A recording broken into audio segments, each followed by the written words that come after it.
Forum FM.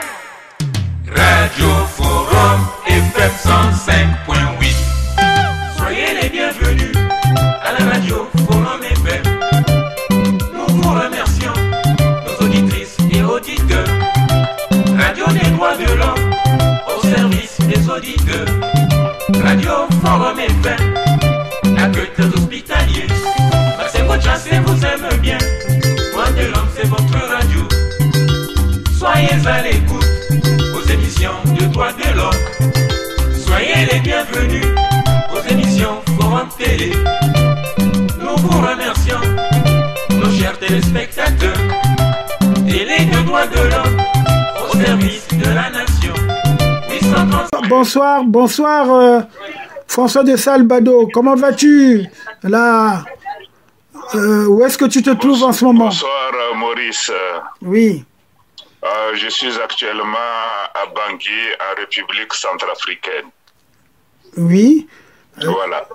Je suis fonctionnaire de l'Union africaine, mais en fin d'émission. En fin d'émission, parce que ça fait depuis 2014 que je travaille en Centrafrique au compte de la mission de l'Union africaine pour la Centrafrique et l'Afrique centrale. Voilà. Oui, c'est ça, mais non, mais je t'appelais ce soir... Je suis en fin d'émission. Oui, je t'appelais ce soir en urgence parce qu'on est le 1er octobre 2022. Il est pratiquement bientôt 22 heures. Donc, bon, tu es toujours à Bangui. Alors, je voulais savoir si tu as des nouvelles de ce qui se passe actuellement à Ouagadougou, pour ne pas dire au Burkina Faso. Bien. Comme tu le dis si bien, je suis actuellement hors du Burkina Faso.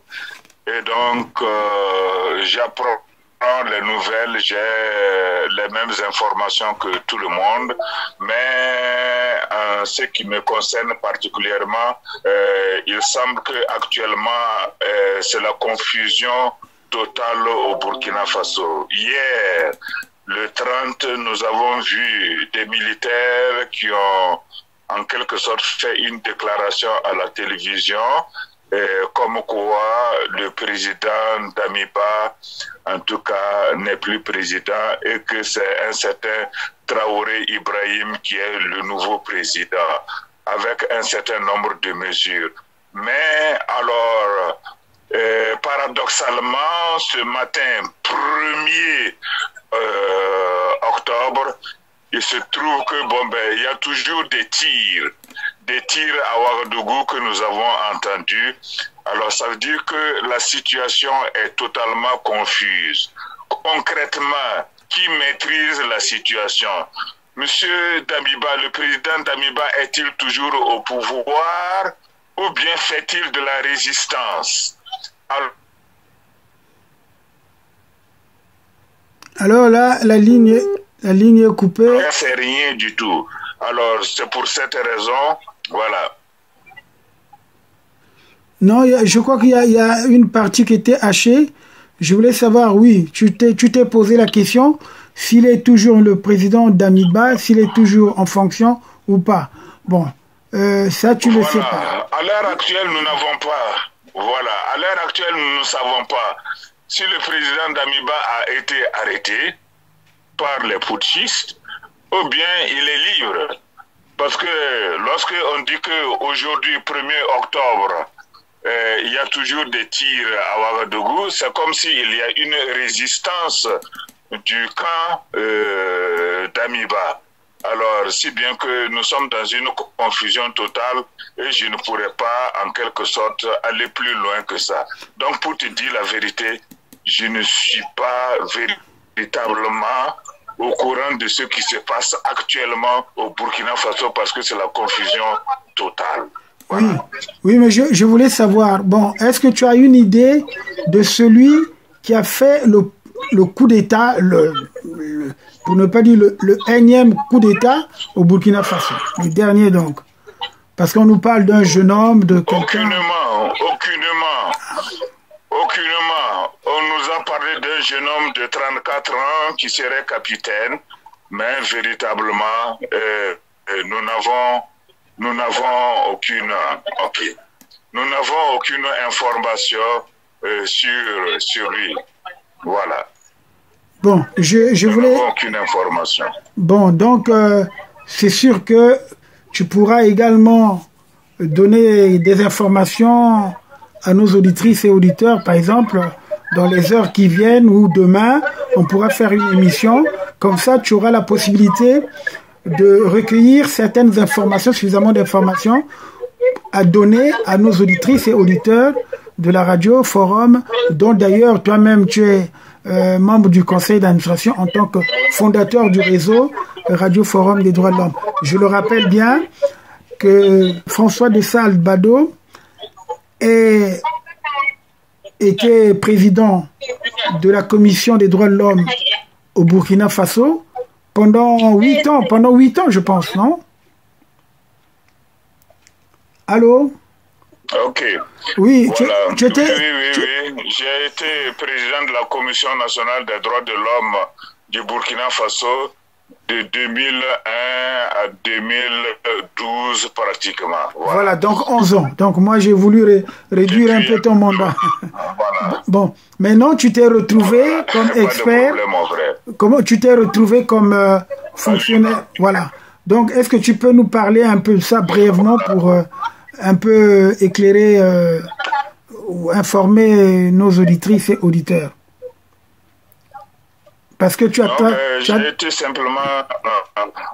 j'étais président de la Commission nationale des droits de l'homme du Burkina Faso. À la fin de mon mandat, j'ai été recruté comme observateur des droits de l'homme de l'Union africaine, d'abord au Mali, où j'ai fait une année. Ensuite, j'ai été en Centrafrique. J'ai été transféré en Centrafrique depuis 2014 jusqu'en 2022. Je viens de terminer ma mission. Voilà quoi. Donc, il y a aussi un point que tu as oublié.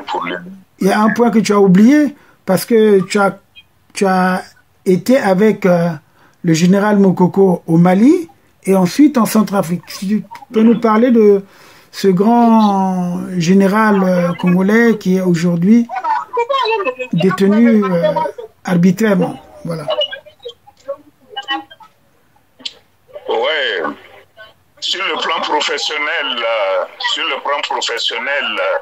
j'étais fonctionnaire de l'Union africaine, donc le général Mokoko. J'ai travaillé avec lui au Mali dans un premier temps. Ensuite, il a été nommé chef de la mission à la MISCA en Centrafrique et je l'ai rejoint. Je l'ai rejoint en Centrafrique, on a beaucoup travaillé ensemble. Il s'est engagé en politique. Malheureusement, il est dans une situation extrêmement difficile. Alors, je lui apporte tout mon soutien parce que l'engagement politique, pour ma part, c'est un engagement très, très important qui mérite d'être soutenu, quoi. Alors, je suis en même temps le fils du cardinal Émile Biaenda et chaque fois que je vais au Congo-Brazzaville, je ne manque pas en quelque sorte d'entrer en contact avec lui, même si c'est difficile, pour avoir ses nouvelles. Voilà. C'est ça. D'ailleurs, je présente aussi auprès des auditrices et auditeurs ta photo sur justement la tombe du cardinal Émile Biaenda, notamment à Itatolo, où tu es allé t'incliner pour que les auditeurs soient au courant que tu es effectivement le fils du cardinal Émile Biaenda en termes spirituels, pour que les gens ne fassent pas la confusion. Parce que bon, tu peux expliquer d'ailleurs, tu peux résumer parce que tu as fait un ouvrage qui est consacré justement à la rencontre que tu as eue avec le cardinal Émile Biaenda. Tu peux le dire brièvement puisque c'est une émission. Ouais. Bon, tu peux le dire pour. Non, on aura peut-être une émission spéciale. Durant mon séjour en Centrafrique, j'ai eu un certain nombre de difficultés qui m'a amené à rencontrer le cardinal Émile Biaenda et j'ai écrit un livre témoignage sur lui. Le titre du livre, c'est Pèlerinage au Congo, Brazzaville, sur les traces du cardinal Émile Biayenda. Voilà. Voilà, je montre également à l'antenne la couverture de ton livre que tu as publié justement, un livre témoignage que nous reprenons dans nos écrits sur la prochaine parution du livre du cardinal, d'ailleurs, dont je suis l'auteur.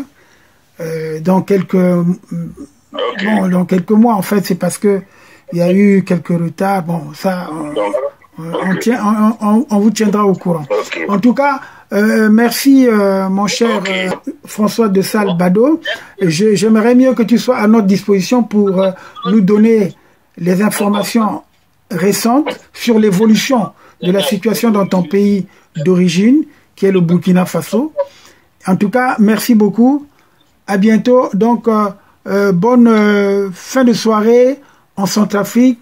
Au moment où on parle, je pense qu'il est déjà presque 22 heures là-bas. Allez, on fait comme ça. Merci beaucoup, merci beaucoup. Et puis, je suis disposé à vous apporter les informations sur la situation de mon pays, dans la situation qu'il traverse à l'heure actuelle. Mais il faudra que nous ayons des informations précises pour vous communiquer. Je vous remercie pour votre appel. Merci beaucoup et que Dieu vous bénisse. Merci beaucoup, mon cher François de Sales Bado. Allez, à bientôt. Je vais mettre une musique du cardinal, justement, Zangula, pour au moins honorer ce grand saint qui, aujourd'hui, on attend que ça soit public. Mais en fait, c'est notre saint, puisque il s'est manifesté à plusieurs personnes, à toi, comme à moi, comme à d'autres d'ailleurs. Bon, merci. Allez, bonne soirée. Okay. À bientôt. Ok, merci beaucoup. Bien, merci, Badou.